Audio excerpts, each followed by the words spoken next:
은혜 받으실 말씀은 출애굽기 7장 16절에서 18절 말씀입니다. 제가 봉독하겠습니다. 그에게 이르기를 히브리 사람의 하나님 여호와께서 나를 왕에게 보내어 이르시되 내 백성을 보내라.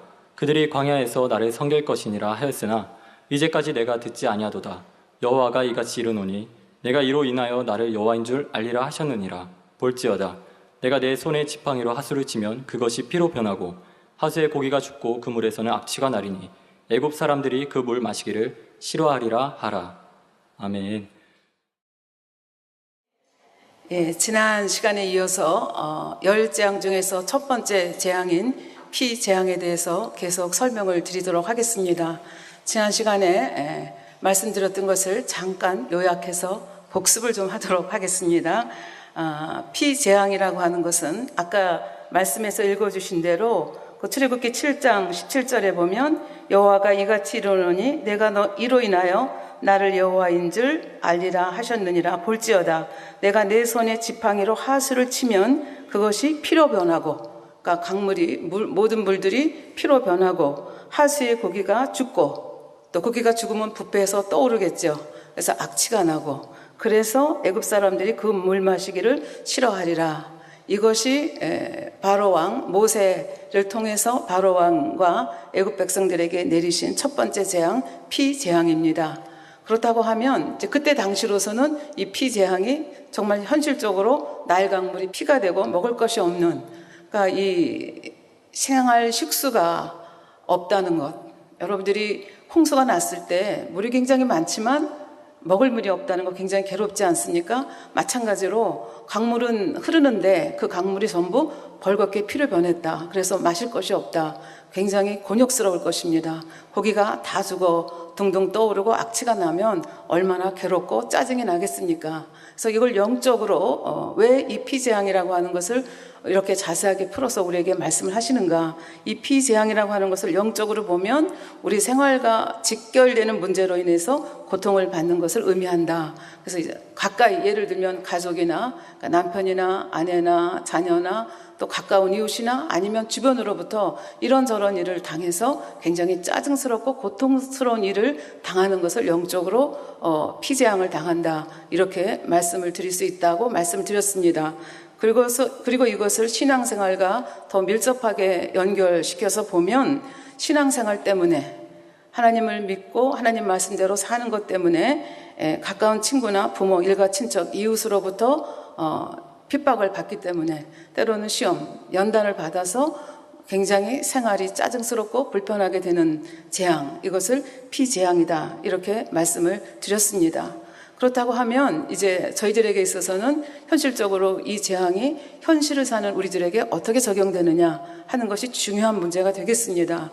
그래서 왜 예수 그리스도를 영접하고 하나님 말씀대로 살려고 하는데 이렇게 시험이 오고 핍박이 오는가?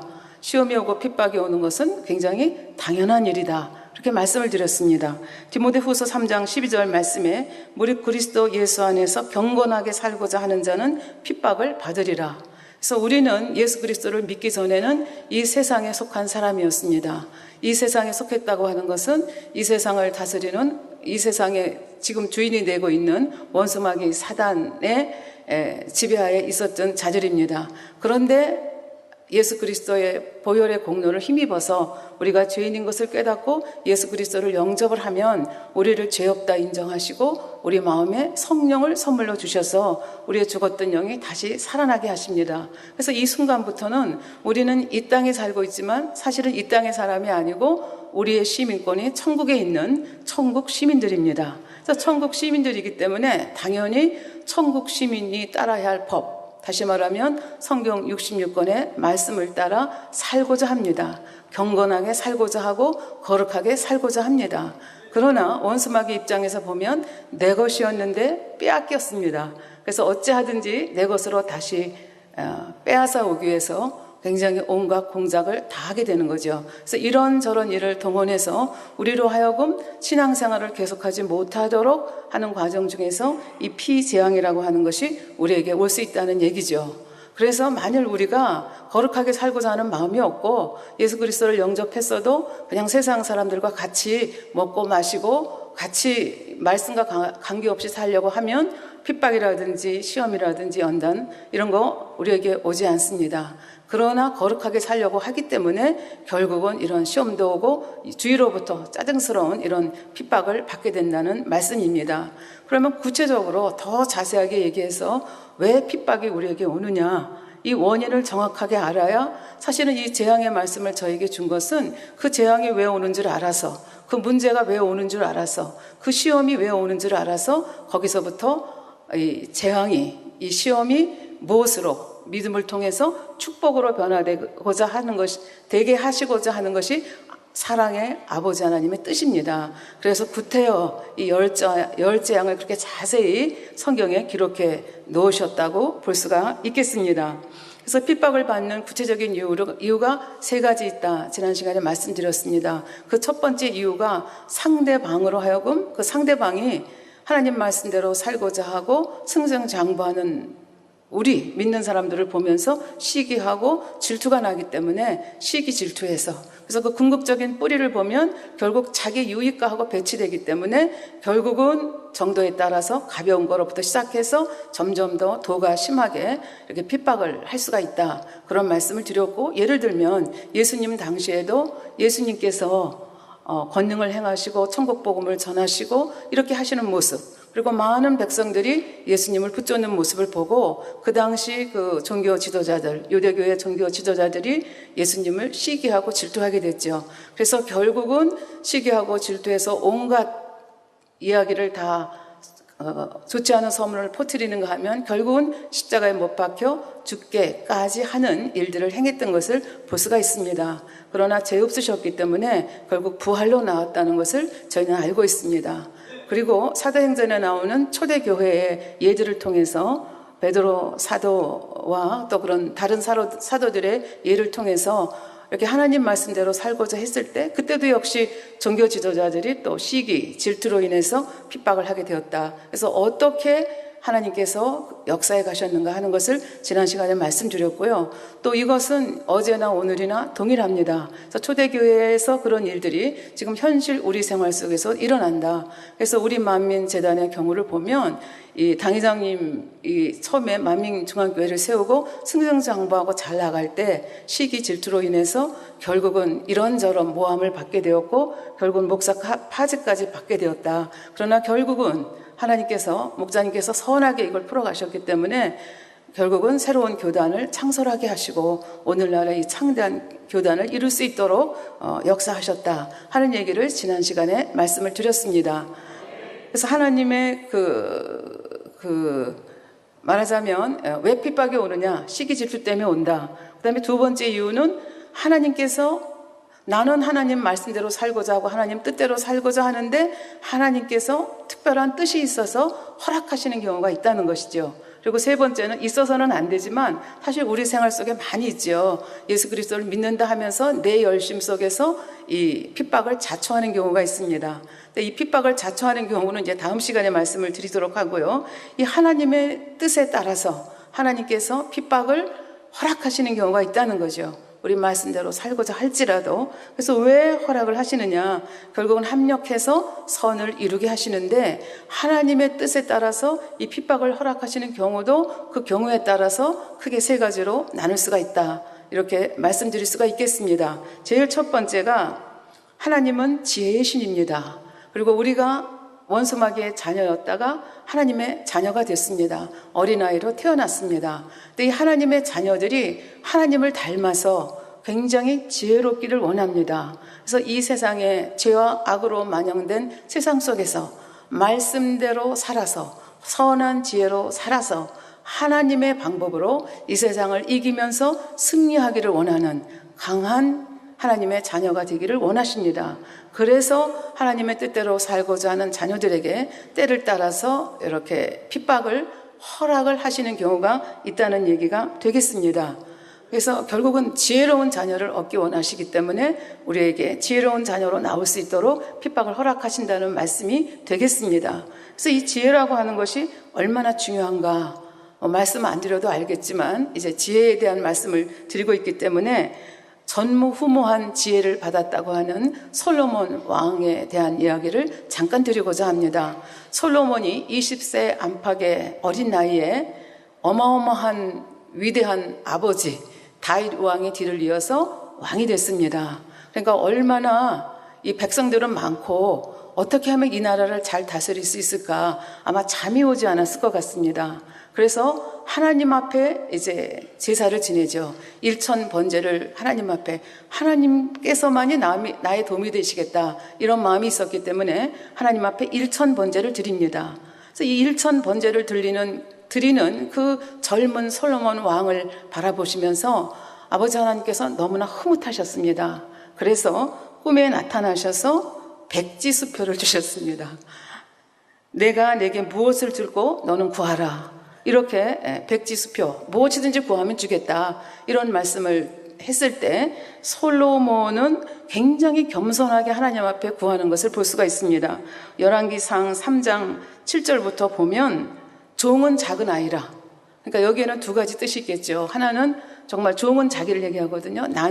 저는 작은 아이입니다. 그러니까 굉장히 아직 나이가 20 안팎이기 때문에 아는 것도 없고 어떻게 이 큰 나라를 다스려야 할지 모르겠습니다. 이런 뜻이 있고요. 또 하나는 정말 겸손하게 위대하신 하나님 앞에 하나님의 그 축복을 받기를 원하고 하나님의 지혜를 받기를 원하는 그런 겸손한 모습을 이 말 속에서 볼 수가 있습니다. 그리고 얘기합니다. 저희는 큰 백성이라 수요가 많아서 셀 수도 없고 기록할 수도 없다. 그래서 얼마만큼 인구가 많았느냐. 여러분들이 이제 성경을 읽어보시면 사무엘하 24장 9절에 보면 요압이 인구도스를 왕께 고하니 곧 이스라엘에서 칼을 빼는 담대한 자가 80만이요 유다 사람이 50만이었더라. 그래서 80만 더하기 50만 하면은 130만이 됩니다. 그러니까 칼을 빼는 남자, 다시 말하면 20세 이상의 남자만 해도 130만 명이니까 얼마나 인구가 많겠습니까? 그러니까 20세 안팎의 전문 왕이 정말 자기 나라를 바라보면서 그 다윗 왕은 그렇게 정치를 잘하신 왕이었는데 내가 감히 어떻게 아버지 뒤를 이어서 이 나라 백성들을 어떻게 다스릴고 이런 고민이 많았기 때문에 아버지 앞에 이거를 구한 것도 아니고 저것을 구한 것도 아니고 이 백성들을 잘 다스릴 수 있도록 무엇이 옳고 무엇이 그른지를 잘 알아서 분별해서 이 백성들을 잘 다스릴 수 있도록 지혜를 달라고 요청을 했습니다.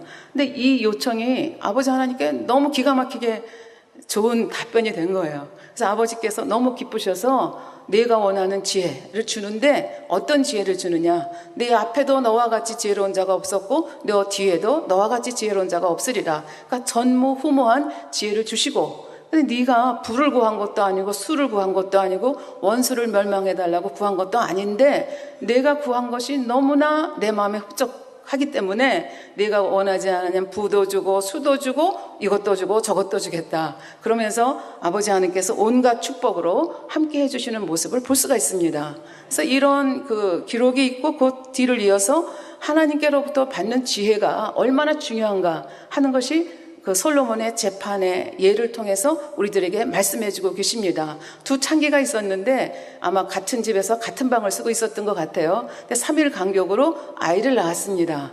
그런데 얼마 안 돼가지고 그 중에 한 여인이 밤에 잠을 자다가 잘못해서 자기 아이에게 아마 좀 이렇게 압사 비슷하게 그렇게 해서 아이가 죽었습니다. 그러니까 너무 놀래가지고 옆에 있는 여인을 보니까 쿨쿨 자고 있으니까 자기 죽은 애기하고 살짝 바꿔놨습니다.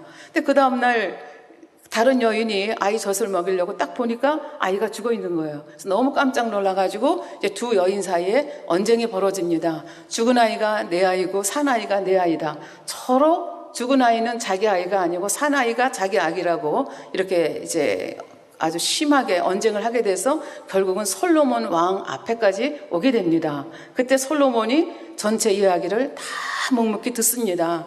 그리고 그리고는 신하에게 칼을 가져라고 얘기하죠. 시퍼런 칼을 가지고 오니까 신하에게 얘기합니다. 저 아기, 살아있는 아기를 반쪽으로 나누어서 두 여인에게 공평하게 나눠주라. 그러니까 한 여인은 옳습니다. 그렇게 하십시오. 그런데 한 여인은 성경에 보면 그 마음이 불타는 것 같았다. 왜? 산자의 어미이기 때문에 그렇습니다. 차라리 내가 내 자식을 못 기르더라도, 저 여인이 기르더라도 내 자식이 죽임을 당하는 것보다는 살아있는 게 좋겠다. 그래서 그냥 저 여인에게 주라고 이렇게 대답을 하는 모습을 봅니다. 그 모습을 보면서 솔로몬이 얘기하죠. 바로 저 여인이 산 아이의 어머니다. 그렇게 해서 그 산 아이의 어머니를 찾아주는 명재판을 하는 것을 볼 수가 있습니다. 그래서 정말 20세, 20세 안팎의 그 젊은 왕이 이렇게 지혜로운 심판을 하는 것을 보면서 열왕기 3장 28절에 보면 온 이스라엘이 왕이 심리하여 판결함을 듣고 왕을 두려워하였으니 이는 하나님의 지혜가 저희 속에 있어 판결함을 봄이더라. 그래서 아무리 어리다 하더라도 꼼짝 못하는 거죠. 하나님의 지혜가 저 왕에게 함께 하시는구나. 그러니까 어리다고 해서 왕을 깔본다든지 멸시하든지 할 수 없는 그 위엄을 이 지혜를 통해서 하나님이 부어주시는 것을 볼 수가 있습니다. 그래서 이 세상을 살고 있는 저희에게도, 아버지 하나님의 자녀들에게도 이러한 지혜가 필요하기 때문에 하나님께서는 때를 따라 아파할 것을 알면서도 이 핍박, 이 시련을 우리에게 허락하시는 경우가 있다는 말이 되겠습니다. 영계의 법칙은 무엇입니까? 우리가 얼른 생각하면 이 세상에는 너무나 죄악이 판을 치기 때문에 간교한 지혜를 가지고 속인다든지 이렇게 간교한 지혜를 가져야만 이 세상을 이기고 살 수 있지, 어떻게 하나님의 말씀대로, 하나님의 말씀은 우리의 일상적인 우리가 지금까지 배워온 것과는 굉장히 다른 말씀들이 많지 않습니까? 오리를 가자 하면 십리를 가고, 속옷을 달라 하면 겉옷까지 주고, 육신의 생각을 동원하면 그렇게 살아서 어떻게 인생을 살겠는가. 그래서 세상은 이렇게 악한 지혜로 판만한데 어떻게 하나님의 말씀대로 우리가 승리할 수 있을 것인가, 이런 질문을 할 수가 있습니다. 그런데 하나님께서는 영계의 법칙을 통해서, 성경의 말씀을 통해서 아니다, 악한 지혜, 세상 사람들이 아무리 악한 지혜를 가지고 있다 하더라도 하나님의 말씀대로 선한 지혜를 가지고 살면 그 악한 지혜를 캐치할 수 있고, 이 사람이 왜 지금 이런 말을 하는지를 깨달을 수 있고, 그리고 거기에 대한 그 방법을 하나님의 말씀대로, 악을 악으로 대처하는 것이 아니라 악을 선으로 대처해서 얼마든지 최종적인 승리를 거둘 수 있다. 이것이 성경을 통해서 저희들에게 거듭거듭 하시는 말씀입니다. 그래서 잠언 16장 16절에 보면 지혜를 얻는 것이 금을 얻는 것보다 얼마나 나은가, 이렇게 말씀을 하시기도 하고요. 잠언 3장 15절에 보면 지혜는 진주보다 귀하니 너희 사모하는 모든 것으로 이에 비교할 수 없도다. 그 우편에는 장수가 있고 그 좌편 손에는 부귀가 있나니 그 길은 즐거운 길이요 그 첩경은 다 평강이라. 그래서 지혜를 가지면, 위로부터 내려오는 지혜를 가르치면 좌편 손에는 부귀가 있고 오른편 손에는 장수가 있다. 이 땅에서도 얼마든지 축복된 삶을 누릴 수 있다. 이것이 아버지 하나님의 말씀이고 아버지 하나님의 뜻입니다. 그래서 아버지 하나님께서는 하나님의 자녀들이 이 아버지의 말씀을 따라 선한 지혜로 세상을 이겨서 인간 경작을 잘 받아서 아버지, 선하신 아버지, 사랑의 아버지를 닮아 나오기를 원하고 계십니다. 예수님께서 제자들을 보낼 때 이렇게 말씀하셨습니다.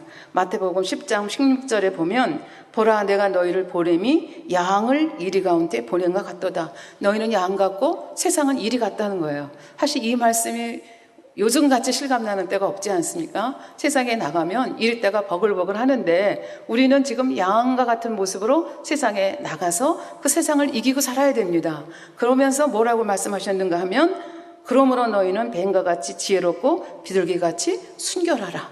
그러니까 뱀처럼 지혜롭고 또 한쪽에는 비둘기처럼 순결하라. 도대체 어떻게 하라는 말씀인가? 말씀대로 살라는 말씀입니다. 성경의 야고보서에 보면 3장 17절부터 18절에 보면 위로부터 난 지혜는 성결하고 화평하고 관용하고 양순하고 긍휼과 선한 열매가 가득하고 거짓과 편평됨이 없고 화평으로 심어 화평을 거둔다. 이것이 하나님께서 원하시는 선한 지혜입니다. 그래서 이거 선한 지혜로 비둘기처럼 순결한 지혜, 그리고 때로는 뱀처럼 지혜롭고 비둘기처럼 순결한 모습으로 세상을 이기라는 얘기입니다. 그러면 정말 이것이 가능한가? 예수님께서 이것이 가능한 것을 물론 여러 케이스가 있지만 예수님께서 여러 모습을 통해서 저에게 보여주셨습니다. 그중에 한 가지만 소개를 한다면 여러분들이 잘 아시는 요한복음 8장에 나오는 간음하다가 현장에서 잡힌 여인을 예수님께서 어떻게 처리하셨는가 하는 문제를 보면 알 수가 있습니다. 이 간음하다 현장에서 잡힌 그 여인을 누가 잡아왔는가 하면은 요한복음 8장 3절에 보면 서기관들과 바리새인들이 간음 중에 잡힌 여자를 끌고 와서 가운데 세우고, 지금 성전에서 예수님 앞에 벌떼같이 사람들이 모여서 예수님의 설교를 듣고 있거든요. 근데 그 가운데로 이 간음한 여인을 서기관들과 바리새인들이 끌고 와서 그 가운데 딱 세워놓고 이제 예수님께 질문을 하는 겁니다. 예수님께 말하되 선생이여, 이 여자가 간음하다가 현장에서 잡혔나이다. 모세의 율법에 이러한 여자는 돌로 치라 명하였거니와 선생은 어떻게 말하겠나이까? 저희가 이렇게 말하면 고소할 조건을 얻고자 하여 예수를 시험함이더라. 예수를 시험하는 겁니다. 그러니까 굉장히 어렵게 하는 거죠. 짜증나게 만드는 그런 상황이라고 볼 수가 있겠습니다. 그래서 예수님께서는 사랑과 용서를 늘 설교하셨는데, 이 사랑과 용서, 그래서 이 여인을 용서해야 된다.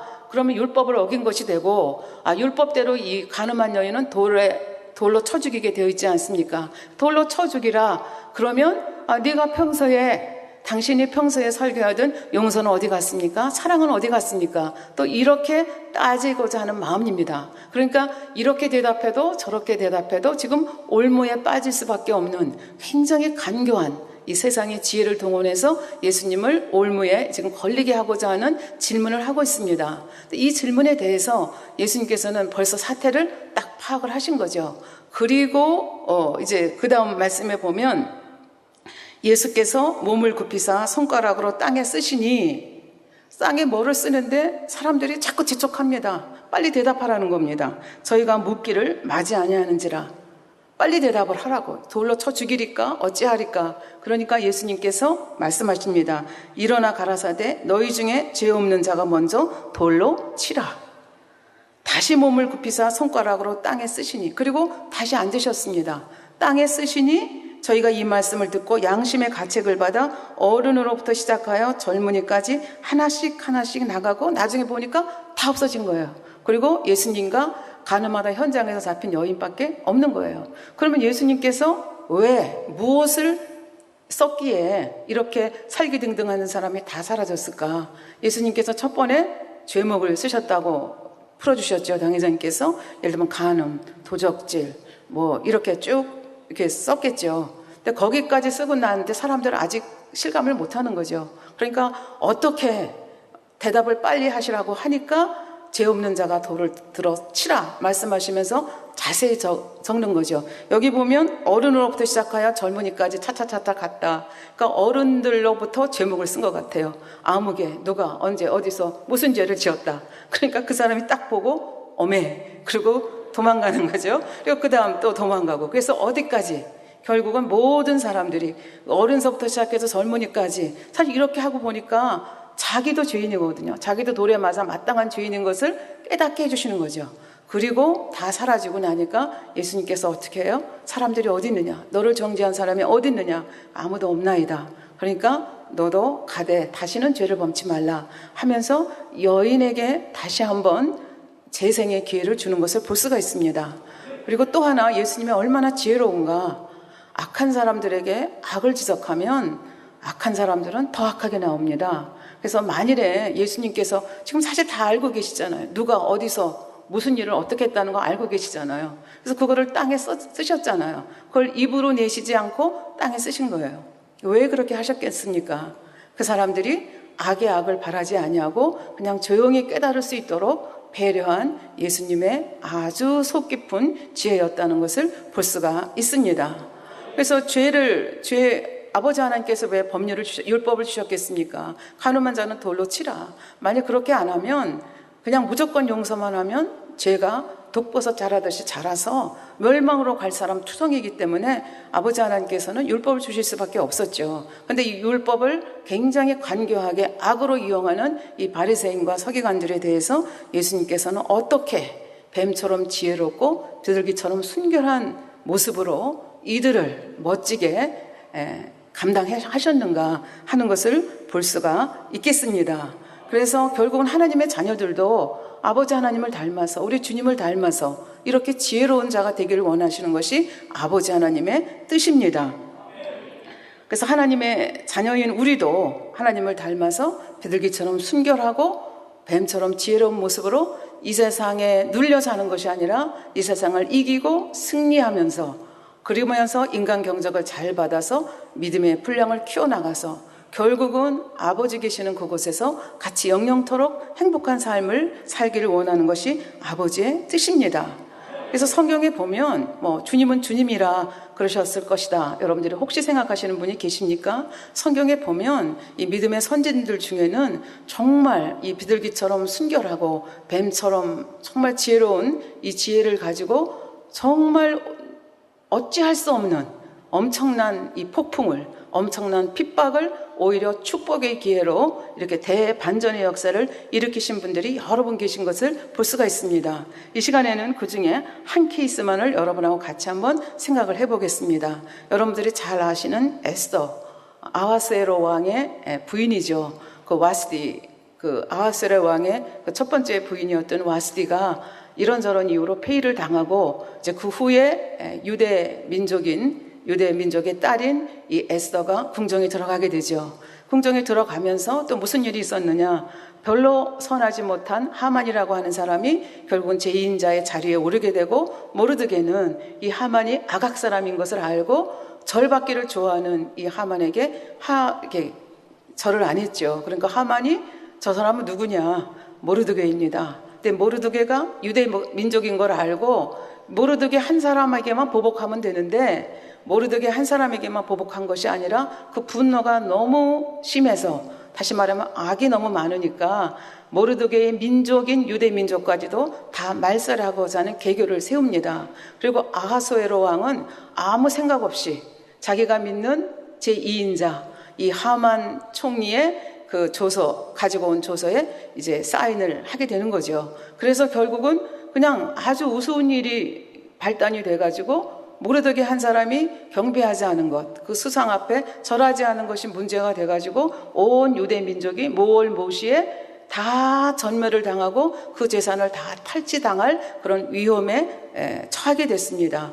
그래서 이런 위험에 처하게 돼서 결국은 에스더가 알게 되죠. 그리고 이제 모르드게가 삼촌이죠. 이제 모르드게하고 이제 이렇게 왔다 갔다 중간에 내시를 통해서 이제 문제가 얼마나 심각한지 이걸 알게 되죠. 그러면서 결국은 처음에 에스더는 사실 그렇게 용기 있는 여자가 아니었던 것 같습니다. 모르드게가 이 얘기를 하니까 네가 왕 앞에 가서 고해야 되지 않겠느냐 그랬더니 왕이 부르지 않으면 누구든지 나갈 수가 없습니다. 그래서 잘못 나갔다가는 왕이 금호를 내밀지 않으면 그 자리에서 즉결입니다. 이렇게 얘기하니까 모르드게가 그때 딱 민족 사랑하는 마음, 하나님 사랑하는 마음을 심어주죠. 내가 혼자만 피할 수 있겠느냐?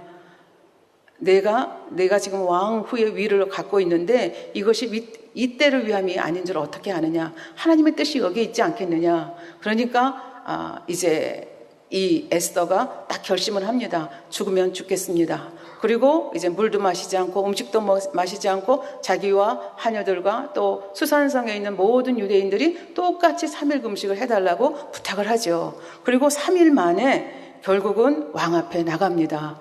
그랬더니 왕이 금식하고 나타난 이 에스더를 보니까 너무 아름다운 거예요. 그래서 금호를 내밀었습니다. 왕도 압니다. 목숨을 불사하고 생명이 위험한 것을 알고도 지금 자기 앞에 나왔다는 것은 무엇인가 굉장히 중요한 요청을 하고 싶어서 왔다는 것을 압니다.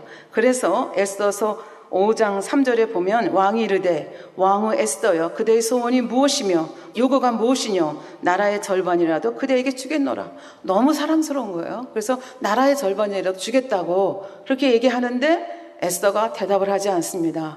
내일 잔치를 열겠는데 하만하고 같이 오시옵소서.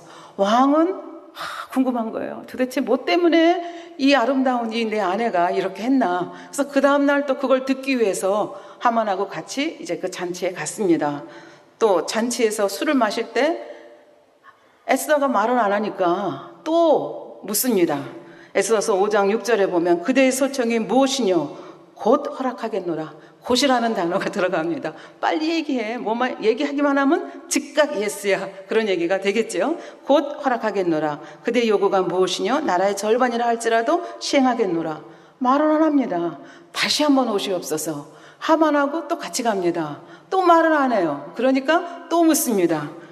왕후 에스더여 그대의 소청이 무엇이뇨 곧 허락하겠노라. 그대의 요구가 무엇이뇨 곧 나라의 절반이라도. 점점 강도가 심해지는 거죠. 처음에는 소청이 무엇이냐, 그 다음에 곧 주겠다, 그 다음에는 곧 이렇게 해서 굉장히 그 뭔가 이 여인이 가지고 있는 소청이 뭔가를 굉장히 궁금해하는 이 모습을 볼 수가 있습니다.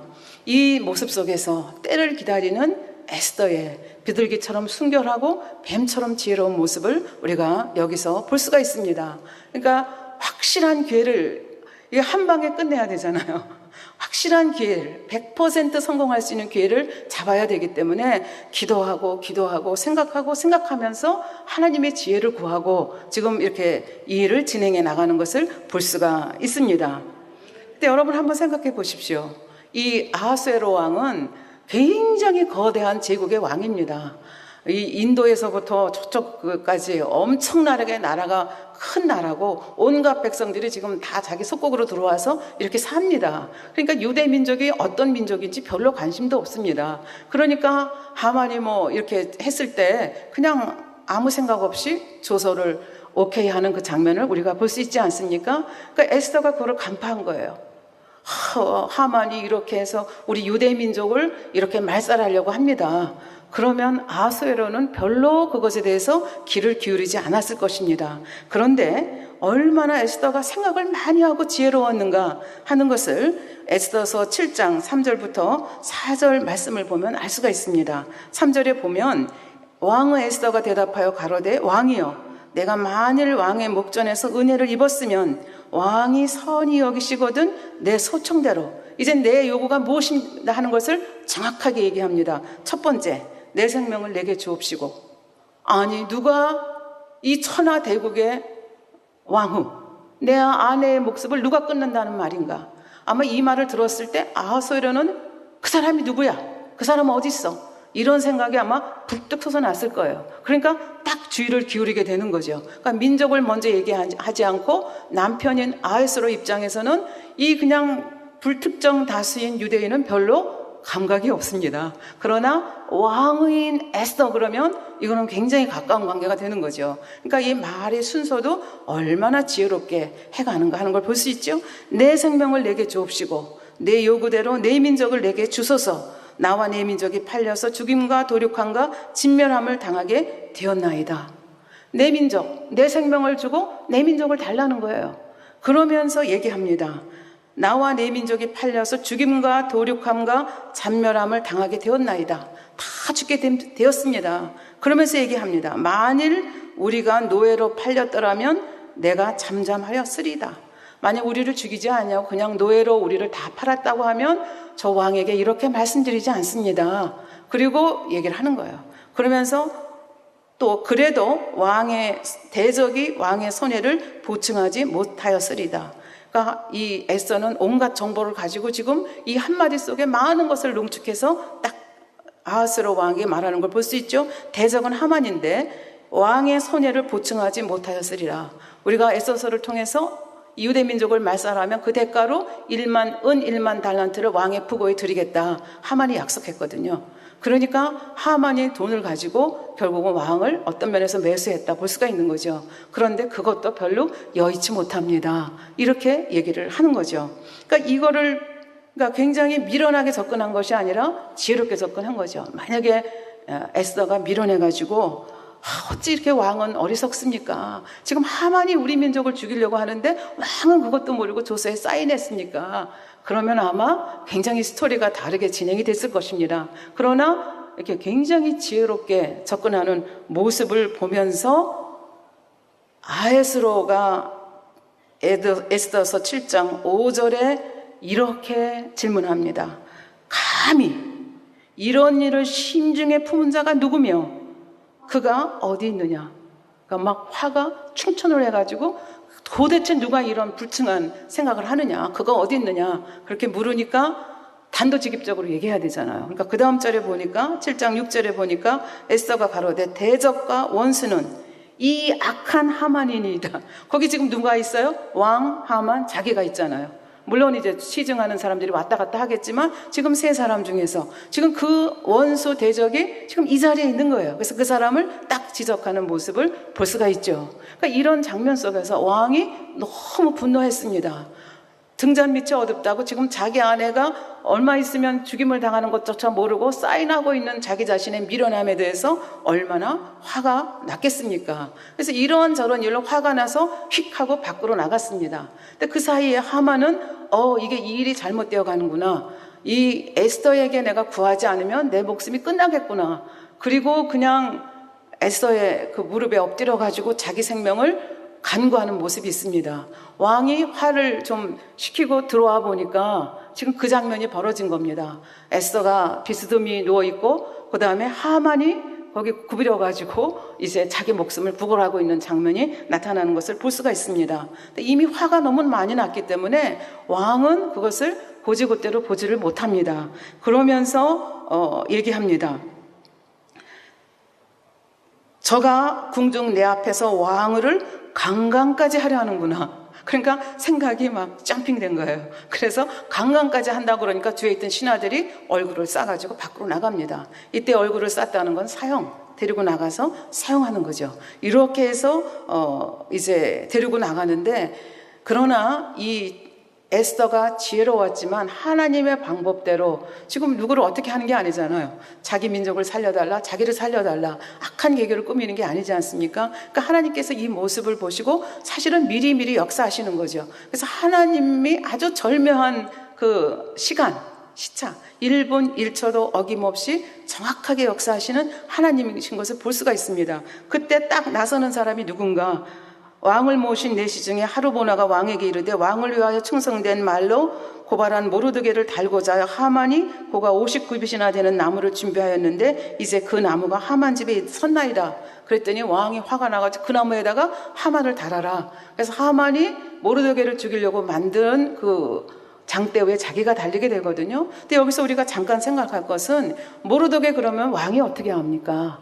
사실 모르잖아요. 근데 6장에 보면 그 전날 밤에 왕이 잠이 안 와가지고 역대기를 갖다가 읽혔는데 그때 마침 그 대목에 누가 나왔어요? 모르드게가 왕의 생명을 구해줬는데 하나도 거기에 대해서 보상을 안 했다는 걸 알게 되거든요. 그러니까 왕의 마음속에 딱 각인이 된 거예요. 아, 모르드게는 내 생명의 은인이구나. 근데 지금 뭐라 그래요? 하만이 그 모르드게를 죽이려고 했다는 거예요. 그러니까 하나님께서 그 타이밍을 절묘하게 맞춰가는 이 모습을 볼 수가 있습니다. 그래서 하나님의 때, 굉장히 늦은 것 같지만 하나님의 시계는 정확하게 돌아가고 하나님의 행동의 때가 가장 정확하다. 이건 뭐 우리 재단에도 마찬가지죠. 우리가 생각했을 때 이거 우리 생각하고는 조금 다른데, 조금 늦어지는 것 같은데, 아니 많이 늦어지는 것 같은데, 이런 생각을 우리가 이런저런 생각을 할 수가 있지만 사실은 하나님께서는 가장 최선의 때, 가장 최적의 때를 기다리고 계신다는 거죠. 그래서 하나하나가 아니라 한 방에 여러 가지를 그냥 해결해 나가시는, 여기서도 지금 그런 모습을 볼 수가 있습니다. 그래서 잠언 11장 8절에 보면 의인은 환난에서 구원을 얻고 악인은 와서 그를 대신하느니라, 이렇게 말씀하고 계십니다. 그러니까 하나님께서는 사실 에스더에게, 모르드게에게 이런 큰 핍박이 없었더라면 이렇게 기도하고 지혜를 짜내고 생각하는 이 훈련을 어떻게 받았겠습니까? 그리고 이 모르드게가 결국은 하만을 대신해서 수상으로 쓰고 또 유대 민족의 생명이 다 살아나는 이 놀라운 역사를 경험하지 않습니까? 그래서 하나님께서는 자기의 백성을 이렇게 핍박을 통해서도 훈련을 시킨다는 얘기가 되겠습니다. 그래서 우리가 이렇게 생각하면 그거는 뭐 에스더같이 훌륭한 사람이나 그럴 수 있겠지. 그렇지만 사실은 그렇지 않습니다. 우리가 늘 듣는 말씀이 악을 악으로 갚지 말고 악을 선으로 갚으라. 그리고 항상 어떤 일을 당하든지 그 일을 허락하신 하나님의 기쁘신 뜻을 궁구하고 항상 기뻐하고 즐거워하고 기도하라. 이것이 너희를 향한 하나님의 뜻이니라. 이 훈련을 우리는 너무 많이 받아왔습니다. 근데 그것이 머리로만 있지 아니하고 우리의 마음에 있어서 어떤 기회를 당하든지 이것을 우리 생활에 적용해서 비둘기처럼 순결하고 뱀처럼 지혜로운 이 지혜를 우리가 발휘할 수 있다면 이 악한 세상, 죄악이 판치고 악한 기교가 판을 치는 이 세상에서도 얼마든지 세상을 이기고 승리할 수 있다는 얘기가 되겠습니다. 결론 삼아 우리 한 권사님의 얘기를 말씀을 드리고 결론을 맺도록 하겠습니다. 이 권사님은 우리 부흥성회를 통해서 위궤양하고 불면증, 굉장히 심한 위궤양하고 불면증을 치료받은 권사님이십니다. 그리고 이렇게 만난 하나님이 너무 좋아서 각종 예배에 빠지지 아니하고 기도 열심히 하시고 신앙생활 열심히 하시고 사명 감당을 열심히 하시는 그런 분이었습니다. 그런데 어느 날 이분이 음식점을 경영하셨는데 전혀 생각지 못한 아주 이상한 일이 벌어진 거예요. 단골 고객이 자기하고 똑같은 음식점을 아주 가까운 곳에다가 낸 거예요. 또 그것까지도 좋은데 이 사람이 우리 권사님이 잠깐 미국에 간 사이에 자기 뭐라 그러죠? 요리사, 그 음식을 잘 만드는 요리사까지 스카웃을 해가지고 자기 음식점에다 데려다 놓은 거예요. 그래서 미국에서 돌아와 보니까 이런 상황이 벌어진 거죠. 여러분이라면 이런 상황 속에서 어떻게 하겠습니까? 단골이잖아요. 사정을 너무나 잘 압니다. 아마 배신감도 느끼고 어떻게 이럴 수가 있을까. 그래서 보통 사람 같았으면 가서 목소리를 높이면서 따졌을 것입니다. 그러나 이분은 우리의 말씀을 통해서, 당회장님의 말씀을 통해서 악을 선으로 이겨야 된다. 그리고 항상 기뻐하고 어떤 상황 속에서도 감사할 때만 감사하는 것이 아니고 어떤 상황 속에서도 감사하고 선으로 악을 이겨야 된다. 이 말씀이 가슴에 딱 박혀 계신 분이었습니다. 그래서 이분이 하나님 앞에 기도를 올리는데 굉장히 선한 기도를 올렸습니다. 하나님 아버지, 우리 음식점도 잘 되게 하시고 저분 음식점도 잘 되게 해주세요. 보통 사람이 하기 어려운 기도죠. 그리고 이것으로 끝난 게 아니라 사실 단골 손님이면서 그 음식점을 연 사람이 이 권사님을 볼 때마다 얼마나 민망스러웠겠습니까? 그런데 민망해하는 마음을 알기 때문에 오히려 밝은 낯으로 인사를 하고 상냥하게 대해주고 이렇게 하니까 이 사람이 몸둘 바를 모르게 되는 거죠. 그래서 결과적으로는 어떻게 됐느냐? 에서에게 대반전이 일어났듯이 이렇게 선하게 비둘기처럼 순결하고 뱀처럼 지혜로운 이렇게 하나님의 선하신 뜻대로 이 핍박을 이겨내고 시험을 이겨내는 자들에게는 이 시험이 변해서 축복으로 변화되죠. 그래서 이 권사님도 마찬가지입니다. 수개월 뒤에 이 상대방의 음식점이 문을 닫고 거기 출입하던 고객들이 그 권사님 고객이 되셨다는 그런 얘기가 되겠습니다. 그래서 이번 시간에는 우리가 피재앙을 당할 수가 있는데 주위로부터 이런저런 일로 굉장히 짜증나고 고통스러운 일을 당할 수가 있는데 그런 일을 당하는 이유가 첫 번째 시기 질투에서 올 수가 있고 두 번째 하나님이 허락하시는 하나님의 뜻이 있어서 허락하신 경우 있는데 그 첫 번째가 바로 우리를 좀 더 지혜롭게 만들어서 하나님이 지혜의 신이요 모략의 신이니까 우리는 하나님의 자녀니까 지혜가 충만한 자 되어야 되는데 그 지혜가 악한 지혜가 아니고 선하고 순결한 지혜로 아버지의 말씀을 따라 오리를 가자 하면 심리를 가고 악을 선으로 이기는 이런 훈련을 우리에게 시키기 위해서 때로는 이런 짜증스러운 일을 우리에게 허락하실 수도 있다. 그런 얘기가 되겠습니다. 그래서 우리는 지난 주일에 32년 개척 기념 예배를 저희가 가졌습니다. 우리 만민교회의 32년의 개척 역사를 보면 사실은 이 역사입니다. 때를 따라 바람이 불었고 풍랑이 불었지만 그때마다 당회장님께서 늘 말씀하시죠. 악을 악으로 갚아서는 안 된다. 악을 선으로 갚아야 된다. 그리고 말씀대로 아버지께서 말씀하시면 눈에 보이는 것 없어도 그 말씀을 딱 잡고 그리고 선포하시잖아요. 절대로 부정적인 얘기 안 하시고 언제나 긍정적인 말로 연단의 축복. 연단의 축복이라는 말은 저는 만민교회 와서 처음 들었거든요. 그러니까 이게 연단이 축복이 되는 게 어떻게 해서 연단이 축복이 되느냐. 말씀대로 살면 연단이 축복으로 변화되거든요. 왜 오는지를 알면 풀면 되잖아요. 그리고 내가 인간의 생각으로 보면 육신의 생각을 동원하면 아니 될 것 같지만 말씀대로 한번 믿음의 거벌을 내디디면 아버지께서 그걸 보장하셔서 우리를 하여금 대역전, 대반전의 역사를 일으켜주시는 너무나 좋으신 아버지시다 하는 것을 마음에 심을 수 있기를 바라겠습니다. 예, 말씀 상고하시면서 기도하시겠습니다.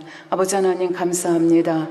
피재앙을 통해서 아버지 하나님 이런 짜증스러운 일이 우리 믿음으로 인해서 왔을 때 우리는 어떻게 대처해야 되는지 아버지께서 이것을 또 우리에게 왜 허락하시는지를 이 시간 생각해 보았습니다. 악을 악으로 이기는 것이 아니요 악을 선으로 이기는 것, 언제나 기뻐하고 감사하며 기도하는 삶이 결국은 대반전의 역사를 우리 삶 속에서 일으키는 지름길인 것을 저희가 압니다.